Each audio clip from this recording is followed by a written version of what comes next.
Your body fat is your face, and your face is your attractiveness. Well, it's a large portion of it because it's the first thing people see when they first look upon you. We naturally look at people's eyes. There's studies that show that we spend the first 8 out of 10 seconds that we look at somebody new spent looking at their face. So if you're putting forward the best possible face possible, you're lacking, bro. People are gonna think a little bit less of you. It's kind of messed up, but that's just how the world goes. So I stumbled on this short little video. If you're not gonna believe me when I say it, let's see if you believe this guy. This is Quoves Studio, it's just a minute long, and I found it somewhat interesting. Let's begin. Take a look at these two faces. Which one do you think has the lower body fat? Most of the time, we can actually identify someone's overall body fat percentage just by looking at their face. People do carry fat differently, so this isn't a hard or fast rule. But if you want a more defined face for yourself, then lowering your body fat is a good idea. So what even is the preferred body fat percentage for men and women? Well, we all know that body fat can play a huge role in how defined your face is. Research by Fairs and Bartholomew found that as long as you are within the healthy range, usually 16 to 25 in women and 8 to 17 in men, your face will look a lot more attractive. I would say even lower than that. Most guys hover around 20 to 25% body fat. If you really want to have those pop-in facial features to go along with the pop-in abs and whatnot, you gotta be around 10% body fat at least. Rantala et al. 2013 discovered that being either too thin or fat reduces facial attractiveness substantially, especially in women. Being on the lower end of those ranges will make the cheekbones and jaw pop more if you really want that model-esque appearance, but it's important to recognize your underlying bone structure may have limitations to how far you can actually go. Still, the beach body appearance is a safe bet for maximizing facial attractiveness, and facial contours will be accentuated most around the level, but not to the extremes where Rantala's paper has shown going too far down in body fat is also not attractive. So yeah, you heard it there first. It's important to be in that range to emphasize the structure that lies underneath. Just like when you get lower body fat, your abs start getting etched out, your pecs, you get your pec folding over a little bit. You don't just have that smooth transition of titty to abdomen, right? It's the same with your face. When you cut down on the fat, you reveal what lies underneath, your hollow cheeks, your cheekbones, your eye, sockets. Not that you want to be, emphasizing your eye sockets too much, but people such as Taylor Lautner, who used to be considered this super attractive guy. He even had these sharp hunter eyes. When he started putting on some weight, because of his eye look, it started to get even pudgier and kind of swallowed his eye to some extent. And overall, even just a small addition of subcutaneous fat made him look that much more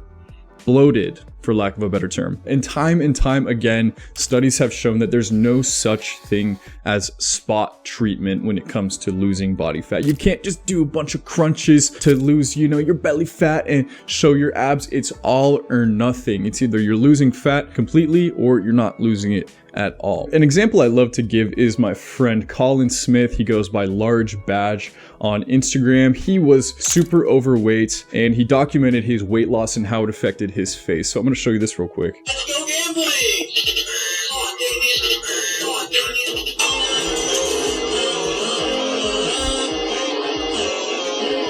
So it's a pretty incredible transformation that this guy had, losing 110 pounds. That's insane, but you could even see the incremental difference. You see, there's a little bit of change from 20 pounds lost, then 40 pounds is a little more, but it's those bigger leaps to the hundreds where it makes a huge difference. So it's these people that have extreme excess body fat that are going to be able to achieve the biggest transformations when they actually do lose that fat. Just going through this guy's page, he's an absolute stud now. He's actually quite jacked. You are Anyways, we can move on. Yeah, look at the back. Anyways, we can stop talking about him. Someone else you may have heard of, David Goggins, Mr. Carry the Boats himself. He was extremely overweight.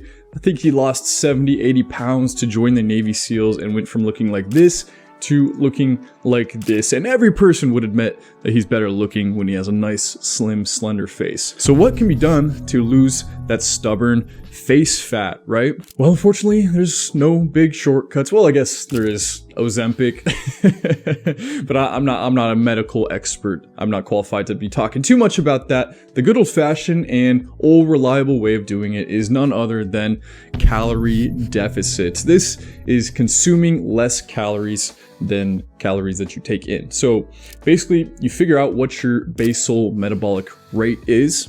This is the number of calories you need to take in each day to maintain your current weight.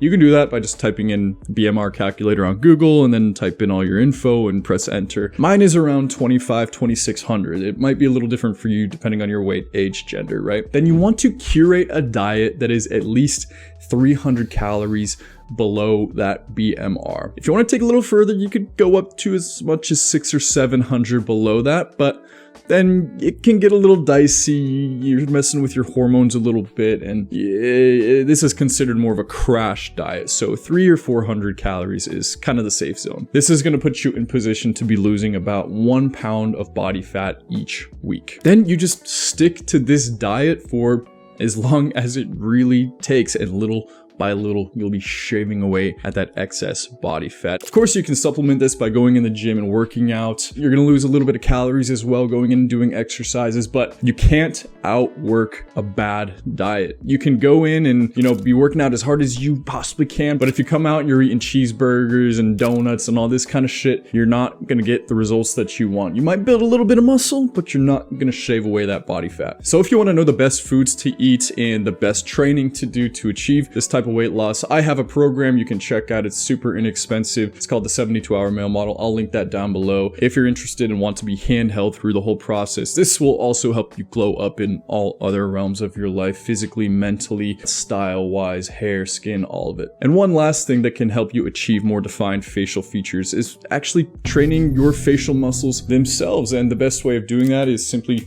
chewing hard gum. This is Brett's jawline gum. Yes, this is my gum, and it is specifically designed to be the hardest chewing gum in the world to train your facial muscles, especially this masseter muscle here. When you grow this is hugely responsible for me getting the wide jaw that you see before you now. Is I chewed and chewed and chewed. You can see my videos from 6 years ago. I was promoting chewing a lot of gum, and I've definitely built up this masseter muscle. So what happens when you do that, not only does it give you a wider, more angular jaw, but it pulls the skin tighter, so it creates more of a hollow cheek look between your cheekbone and your jaw. So it helps you get hollow cheeks and also makes your cheekbones appear a little bit more prominent. It takes a long time. Obviously, it's not going to happen overnight, but it definitely can help a little bit. So I'll also link that down below. The best thing that you can do for your face is what you do for your body. So that's diet and exercise, baby. Do this, and just like all the people in the TikToks, you can also achieve an incredible transformation and become attractive over, a relatively short period of time. So hope you guys enjoyed the video. If you haven't already, subscribe, and until next time, peace.